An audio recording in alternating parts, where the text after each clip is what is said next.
আপনি কখনো ভেবেছেন যে আপনার জীবনে একটা অদ্ভুত ঘটনা, আপনার জন্মই একটা আশ্চর্য ঘটনা?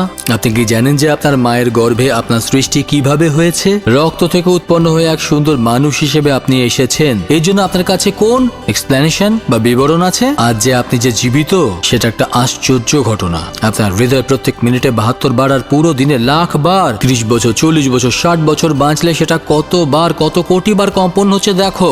একবার যদি সেটা থেমে যায়, টক টক টক টক টক, ব্যাস হয়ে গেছে। কি হয়েছে?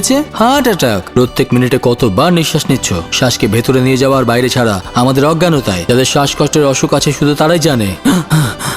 আর আমরা তো এরকম কিছু না করি, শ্বাস নিচ্ছি ছাড়ছি, শ্বাস নিচ্ছি ছাড়ছি, নিচ্ছি ছাড়ছি। শ্বাস ভেতরে নেবার পর ভেতরে গিয়ে আটকে গেলে তাকে কি বলে? Heart attack. ব্যস্ত হয়ে গেল, জীবন শেষ। এর চেয়ে আশ্চর্যজনক কি ঘটনা চাই আপনার? কোনো অদ্ভুত ঘটনা চাই আপনার? আপনি জীবন বাঁচছেন তো আপনার পরমেশ্বর জিহোবাকে, আপনার প্রভুকে, আপনার উদ্ধারকর্তাকে, যিনি আপনার জন্য নিজের রক্ত দিয়েছেন।